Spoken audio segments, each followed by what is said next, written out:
어르신의 건강과 행복을 위한 가장 든든한 노인 시설을 만들어가는 케어스토리 강성만 국장입니다. 제가 지난 그 교육 영상에서 제가 그 사회복지시설 장기간기관 재무에게 시설에서 직접 관리해야 하는 5가지 이유에 대해서 말씀을 드린 게 있었는데, 그 영상에 이어서 제가 한번 여러분들께서 직접 시설에서 이 재무회계를 관리하실 수 있게끔 한번 교육을 해드리려고 합니다. 아마 이 교육들 받으시면 뭐 이거 사회복지시설 재무회계 규칙 이거 되게 뭐 어렵고 복잡하게 막 느껴지는데, 솔직히 그냥 간단하게 줄여서 얘기하면 가계부 쓰시라는 얘기거든요. 그냥 간단하게. 그래서 뭐 시설의 통장에 수입과 지출에 대한 내역 정리하고, 그래서 그거를 사회복지시설 정보 시스템에다 입력하는 수준입니다. 근데 이 법을 만드시는 분들이 좀 학식이 좀 풍부하시고 그런 분들이다 보니까 말을 어렵게 좀 만들어 놨고, 또 우리 사회복지시설 정보 시스템을 관리하시고 그 제작하신 분들이 워낙 이 프로그램 제작과 그런 데 전문성이 있으신 분들이어가지고 전문적인 내용들을 담다 보니까 이게 좀 저희 범인들이, 보통의 사람들이 이해하기에는 좀 너무 전문적인 그런 메뉴들과 아주 광범위하게 넓은 그런 것들이, 그 메뉴들이 많아가지고 그래서 저희가 이해하기가 어려운 거지, 실질적으로는 이 사회복지시설 재무회계 규칙 한마디로 가계부 써라 그 얘기입니다. 자, 제일 중요한 사안들에 대해서는, 방법적인 면에 대해서는 제가 요 다음번 영상에서 설명드리기로 하고, 우리가 먼저는 뭐 여러분들 이제 뭐 요즘에 그 재무회계 규칙에 대해서 교육도 많이 받으시고 하는데, 그 교육들에 대한 또 보완적인 내용의 교육으로 보시면 좋겠고, 실질적으로 재무회계 규칙을 시설의 업무를 오래 해왔던, 또 재무회계 규칙의 처음부터 내용들을 살펴보고 변해왔던 그 내용들을 봐왔기 때문에 여러분들께 더 쉽게 이해하시기 좋게 해드릴 수 있는 영상이 될 것으로 생각하고, 이 재무회계 규칙에 대해서 안내를 드리도록 하겠습니다. 먼저는 이번 영상에서 보실 거는 재무회계 규칙 핵심 규정입니다. 그래서 이 내용을 보시면 이제 전체적으로 이게 재무회계 규칙이 이렇게 돌아가는구나 하는 그 전체적인 규칙들을 살펴보실 수 있는 거니까요. 그런 부분들을 먼저 한번 보시고 나서 이제 방법적으로 우리가 어떻게 재무회계 규칙을 관리해 나가야 할 것인가 라는 것을 설명을 들으시면 아마 더 빠르실 것 같습니다. 목적은 시설의 원활한 운영과 투명한 회계 처리 및 입소자의 생활의 질 향상을 위해서 사회복지시설의 재무회계 규칙 핵심 사항을 제가 요약해서 제공해 드리니까요. 업무에 참조하시기 바라겠고요. 이 재무회계 규칙을 왜 시설에서 직접 관리해야 하는지는 그 전 영상에서 말씀을 드렸죠.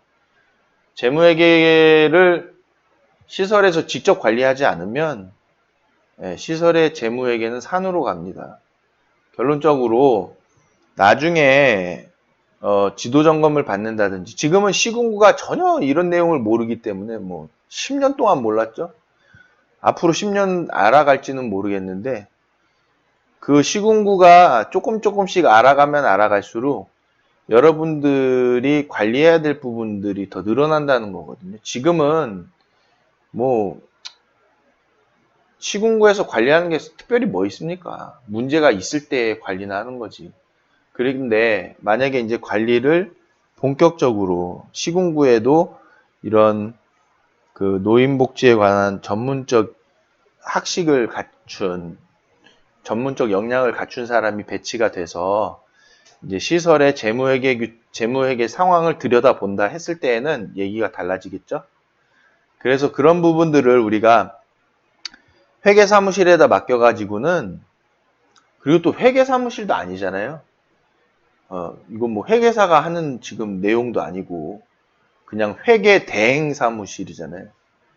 그런 데다 맡겨가지고는 여러분들이 시설의 재무 회계 상황을 관리하시기가 힘들다라는 거니까 이 핵심 규정의 내용을 잘 보시면서 개괄적인 내용을 우리가 한번 살펴보자, 이해하자라는 겁니다.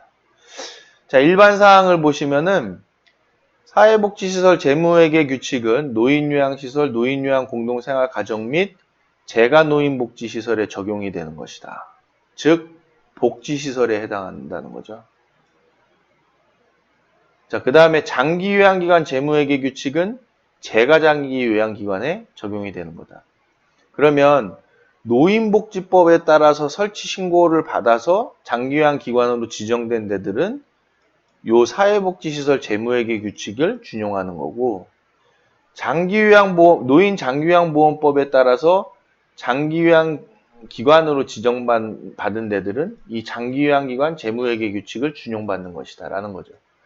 근데 이제 노인복지법이 바뀌어가지고 다 노인복지법에 따라서 설치 신고를 받고 장기요양기관으로 지정을 받게 되는 걸로 바뀌었기 때문에 이제는 전부 다 사회복지시설 재무회계 규칙을 준용하는 상황으로 변하게 될 것이다. 이제 지켜봐야 되겠는데요. 어쨌든 그렇게 바뀌게 된다라는 것이죠. 자, 그 다음에 장기요양 관련 회계 집합교육의 경우 연간 16시간 범위 내에서 근로시간으로 인정된다라는 것이죠. 그리고는 뭐 재무회계 규칙을 실수로 위반했을 경우 위반 정도에 따라서 관할 시군구가 시정명령 또는 행정처분을 발령하게 되나 시정명령 기간 내에 시정할 경우 행정처분은 받지 않을 수 있으니까요. 근데 이런 말 담아놓으면 솔직히 이거 뭐 겁주자는 건데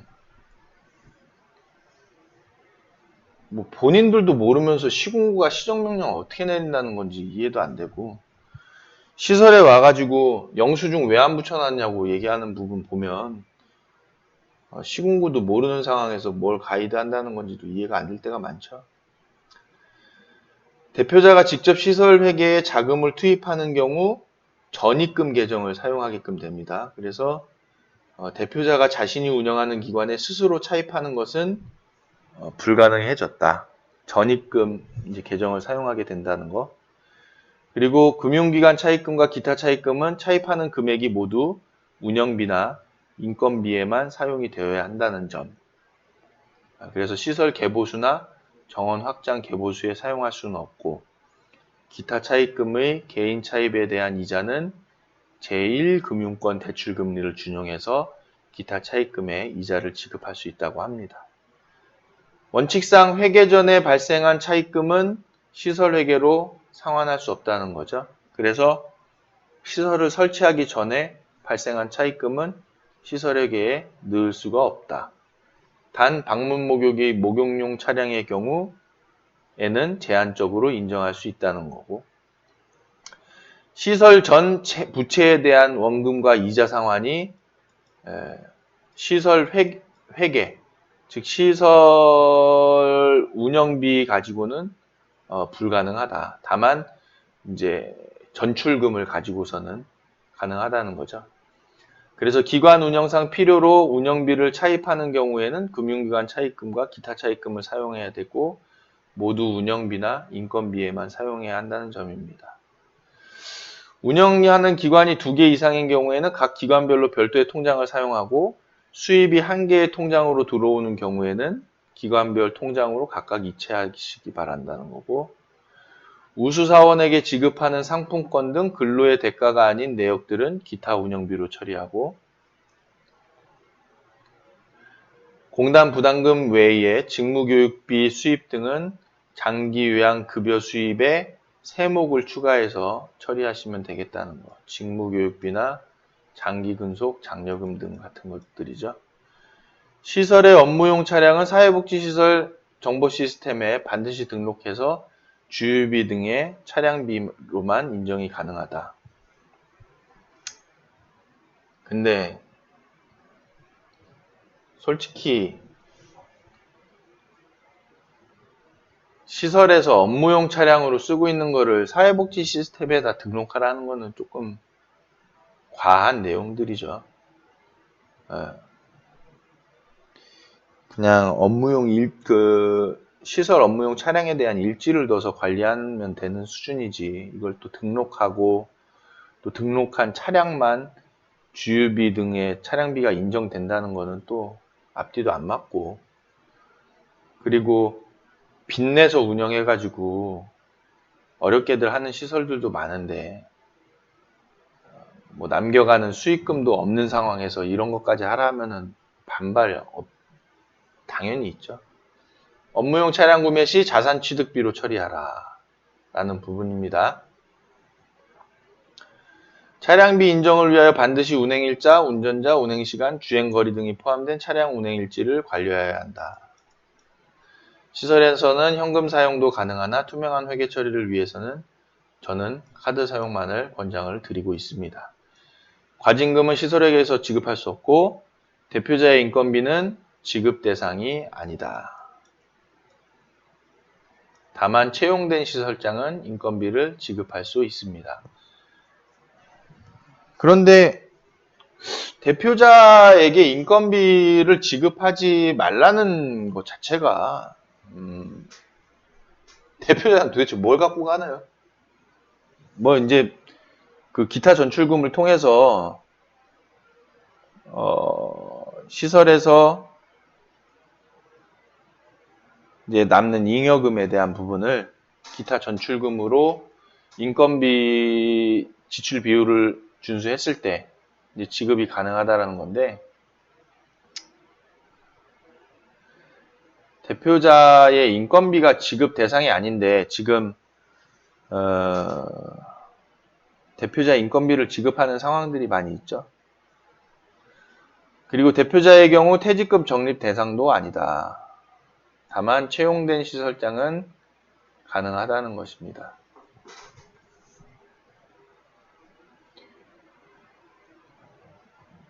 기타 전출금을 보면은 사회복지법인을 제외한 모든 시설에서는 기타 전출금 항목을 사용할 수 있고, 사회복지법인만 법인 전출금 목을 사용한다는 거네요. 기타 전출금은 기타 법인, 개인 등 설치 운영자로의 전출금을 뜻합니다. 즉 설치한 사람, 대표자에게 보낸다 이거죠, 돈을. 그래서 기타 전출금으로 대표자의 수익을 산정하는 부분입니다. 기타 전출금으로 대표자가 수익을 가져갈 경우에는 국세청으로의 소득 신고는 추후 이제 안내될 예정이라서 제가 요거 이제 4월 2일 날 작성해 놓은 거거든요, 요거. 저만 보려고. 근데 이제 오픈을 하는데 지금 이제 또 제가 요거 올려드리는 게 8월 7일이니까 그건 또 그 사이에 또 이게 어떻게 안내가 됐는지는 모르겠지만 아직 결정된 바에 대해서 안내받은 거는 없습니다. 이 내용에 대해서. 기타 전출금이란 건 제가 이제 설명드렸다시피 잉여금, 시설에서 운영하고 남은 잉여금을 인건비 지출 비율을 준용하는 범위에서 대표자한테 이제 수익으로 쏘는 거거든요. 대표자 계좌에다가. 그래서 대표자는 인건비를 받지 않는 대신에 이 잉여금을 받는 거죠. 기타 전출금을. 기타 전출금 계정은 개인 시설 및 기타 법인의 대표자에 대해서 사용이 가능하고, 기타 전출금은 월 단위 또는 연 단위로 사용이 가능하다. 그러니까 월 단위로 이제 지급하라 이거죠. 어떻게 보면 연 단위로도 할 수 있는데, 여러분 이거 연 단위로 지급을 하면은 이제 정산해서 하는 거니까. 근데 시설에서 대부분 대표자분들이 이 돈 사용이 필요하니까 월 단위로 빼갈 수밖에 없는 상황인 거죠. 다만 전출의 전제 조건이 되는 인건비 지급 비율 고시를 준수하여야 한다는 게 이제 이게 포인트죠. 그래서 인건비 지급 비율을 준수를 하면 다 계산해놨죠. 복지부에서 데이터를 가지고. 안 했을 수도 있어요, 근데. 모를 수도 있겠지. 그 사람들이 워낙 일이 많아가지고. 그 다음에 시설환경 개선 준비금, 운영충당 적립금의 적립 및 지출이 이루어지는 절차는 일반회계에서 특별회계로 전출시키고 특별회계에서 별도로 세출 처리를 해야 되겠다. 통장을 별도로 두어야 되고 시군구에 보고해야 되고 용도에 맞게 사용해야 되고. 안 하고 말겠네요, 이거. 시설환경 개선 준비금, 운영충당 적립금을 사용하지 않을 경우에는 기타 전출금을 모아서 기타 전입금으로 시설회계에 해당 비용을 다시 산입한 다음에 시설비 항목으로 증개축을 하여야 한다는 겁니다. 그래서 시설비 항목에 대한 상세 규정은 마련되어 있지 않으니까요. 이것도 이제 제가 작성한 게 4월 2일 기준이니까 다시 한번 상황을 봐야 되겠죠. 그러니까 무슨 얘기냐면 시설 환경 개선 준비금이나 운영 충당 적립금을 이거 사용하려면 이거 복잡하잖아요. 지금 이 내용 자체가 개인 시설들 복잡한 것 뭐하러 복잡하게 만드는지 모르겠어요. 그래서 그럴 때는 기타 전출금을 쏠 거 아닙니까? 왜냐하면 인건비 비율을 준수를 하면 굳이 시설 환경 개선 준비금을 세출해서 모을 필요 없이 기타 전출금을 모아가지고 다시 기타 전입금으로 시설 회계에다 쏜다는 거죠. 쏴서 그 비용을 다시 시설비 항목으로 사용을 한다라는 겁니다.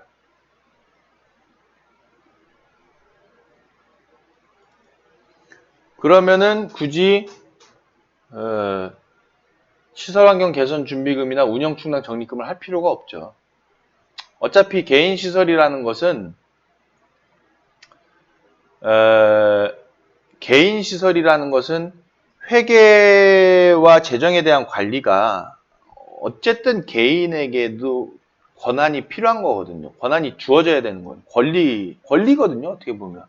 근데 그 권리에 대해서 시설 환경을 내가 개선하고 싶어서 돈을 시설 환경 개선 준비금으로 모을 때에 시군구에 보고해야죠. 통장 별도로 둬야죠. 용도에 맞게 써야죠. 복잡하잖아요. 그러니까 그런 부분들을 아예 시설 기타 전출금이란 부분을 마련해 놨으니까 전출금으로 시설 회계에서 대표자에게 보내고 대표자가 다시 그 전출금을 모아서 기타 전입금으로 시설 회계에다가 충당시켜주고 그걸 가지고 시설비 항목으로 해서 증개축할 수 있다라는 부분이죠.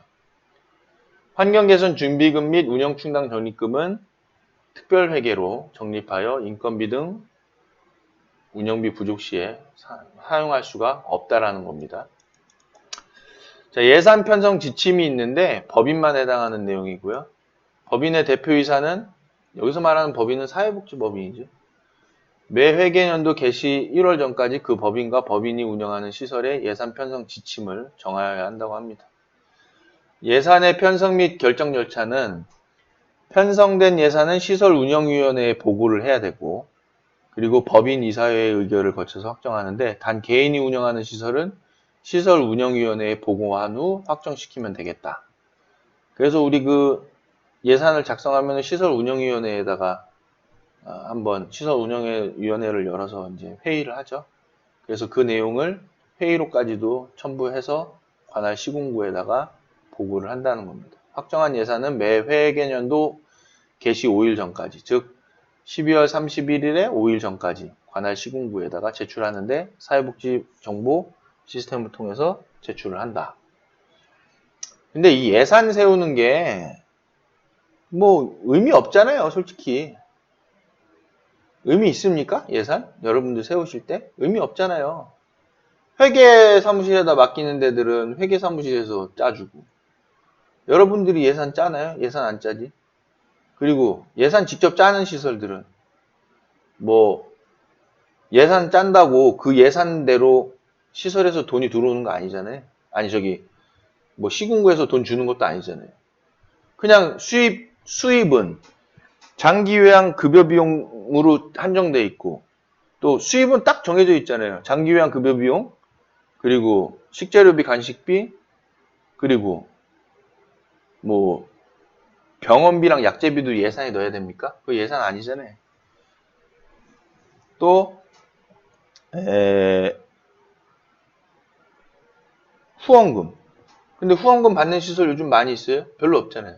뭐 물론 이제 후원금을 굉장히 많이 받는 특별한 시설들이 있기는 한데 후원금을 안 받는다고 하면은 뭐 특별히 뭐 예산이 의미가 있나요? 그리고 예산은 어르신 인원이 다 정원이 다 찼을 때 찼다고 하면은 그 인원에서 변동이 또 있을 수도 있고 줄거나 늘거나 또 그리고 물가가 계속 변하고 있고 그에 따라서 추경 예산을 세우라는 얼토당토 안 한 내용을 제시를 하고 있죠. 지금 시설에서 회계 붙들고 365일을 일하고 있어야 되겠습니까? 그런 얼토당토 안 한 내용들은 과감하게 복지부에서 삭제해야 될 부분이죠. 왜냐하면 일단 예산 자체가 의미가 없는 거예요. 예산이라는 게 실질적으로 이 예산을 가지고 시설의 회계를 집행할 수 있는 여건이 아니지 않습니까? 그렇기 때문에 이 예산을 수립한다는 것 자체가 지금 현재로서는 큰 의미가 없다. 개인 시설들에서는 특히나 형식적인 상황이다 라고 말씀드릴 수 있지만 예산을 작성하는 데 의미를 둔다고 하면은 우리 시설이 정원이 다 찼을 때 이 정도로 운영이 되겠구나 하는 부분이잖아요. 추경 예산 세운다고 해서 추경에 대한 돈 줄 겁니까? 시군구에서? 그것도 아니잖아요. 그럼 어르신 비어 있는데 어르신 채워줄 것도 아니잖아요. 그 의미 없는 거에 대해서 그렇게 하는지 모르겠어요. 어쨌든 예산에 첨부할 서류는 예산 총칙, 세입세출 명세서, 임직원 보수 일람표, 당의 예산을 의견한 시설운영위원회 회의록 사본, 그리고 뭐 이런 것들인데 일일 평균 이용자가 20인 이하인 시설은 세입세출 명세서와 운영위원회 회의록 사본만 예산에 첨부해서 시군구에 제출하면 되겠다라는 거고 뭐 이건 뭐 다 우리 그 W4C에서 예산 세울 때 다 나와 있는 내용들이잖아요. 메뉴들이잖아요. 그래서 그 메뉴들대로 하면 되겠다는 거고 지금 W4C에서도 이 예산 그 법이 바뀌면서 사회복지 재무회계 규칙이 바뀌면서 W4C 시스템 자체에서도 본인들도 몰라서 뭐 사회복지시설 유형으로 신고해라. 뭐 장기요양기관 유형으로 신고해라. 몰라서 사회복지시설 유형으로 다 신고했더니 다시 또 공지해가지고 장기요양기관 유형으로 또 다시 보고하래요. 사회복지시설 유형으로 한 데들은. 그랬는데 노인복지법 이제 또 바뀌지 않습니까? 바뀌어서 다 노인복지법으로 설치 신고를 받아서 장기요양기관으로 지정받은 상태로 운영하면 결국에는 사회복지시설 재무회계 규칙 쫓아가야 되는 거거든요. 그러면 장기요양기관 재무회계 규칙은 또 의미가 없어지잖아요. 왔다리 갔다리 이건 뭐 이거 했다 저거 했다 해야 되는 상황이니까 문제가 많다는 겁니다. 시설의 예산이 성립되지 아니한 때에는 시군구에 그 사유를 보고하고 예산이 성립될 때까지 임직원 보수, 필수 경비, 법령상 지급 의무가 있는 경비를 전년도 예산에 준해서 집행하라는데 예산 뭐 간단하잖아요.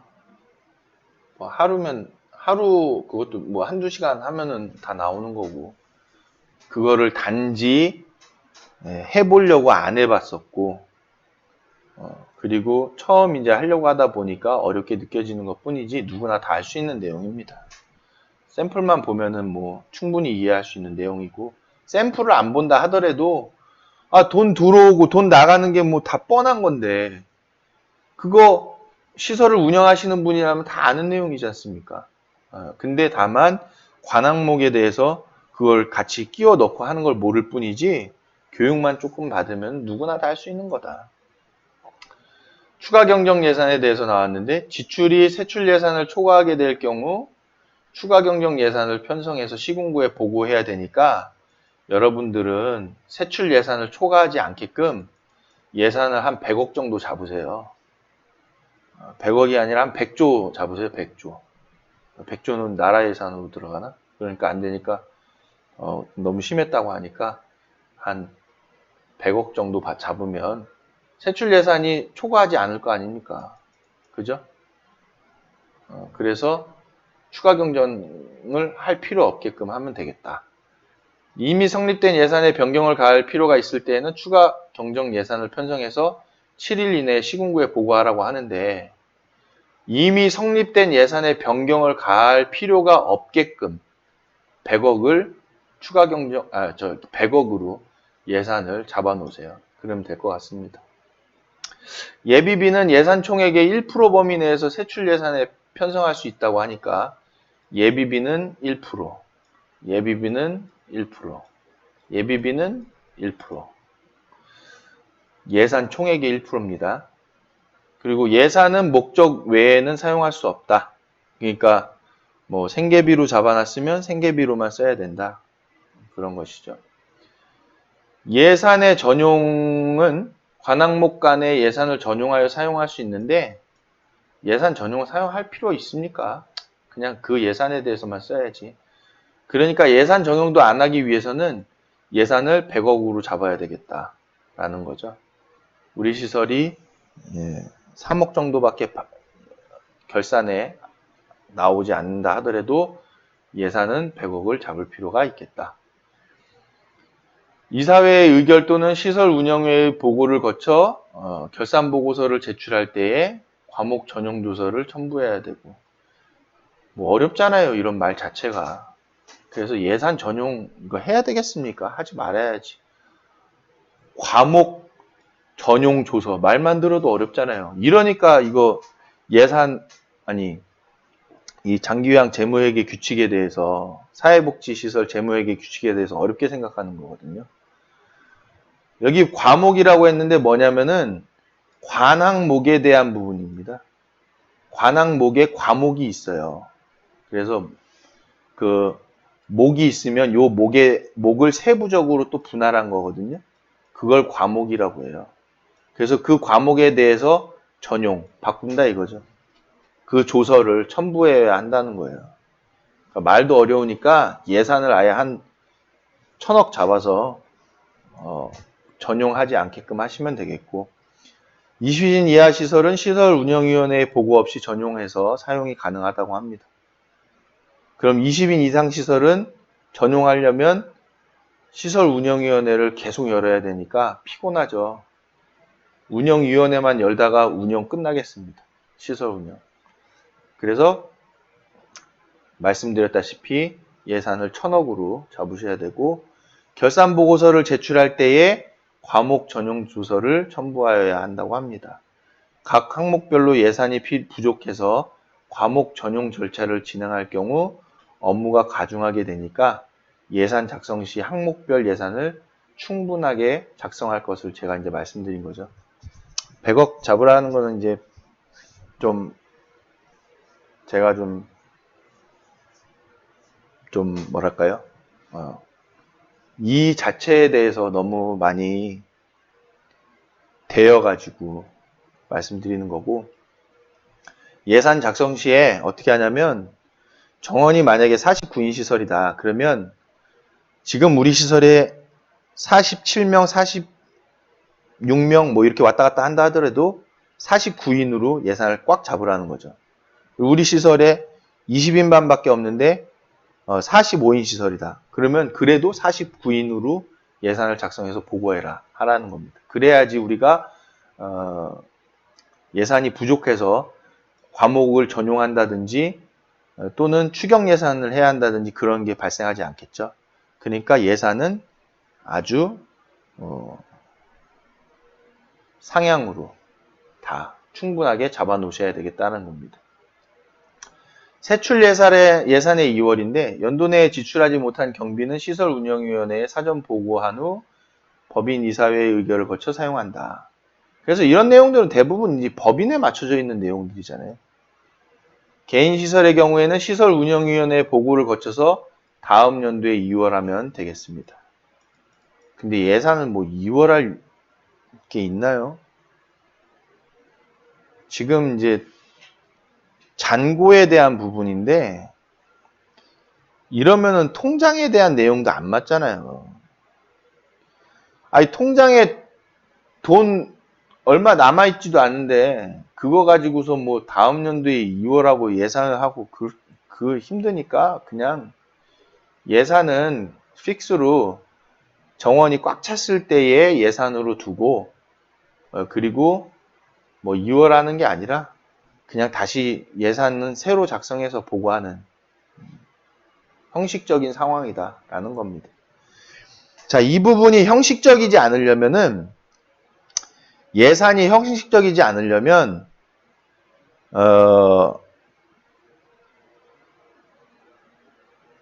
이런 추가 경정에 대한 부분 그리고 다른 어떤 절차상의 어려움들 그런 것들을 간소화시켜야 돼요. 간소화시키고 시설에서 실질적으로 이 예산을 가지고 다음 연도에 그 사업을 진행할 수 있게끔 다음 연도에 시설을 운영할 수 있게끔 다음 연도에 해당하는 실제적인 계획이 나올 수 있게끔 해줘야 되는 거거든요. 근데 지금 추가 경정 예산, 뭐 예산에 대한 전용 막 이렇게 돼버리니까 예산을 실질적으로 짤 이유가 없어져 버리는 거예요. 그래서 형식적으로 이게 전락하고 있다라는 거죠. 그래서 형식적이지 않게 하기 위해서는 법 자체가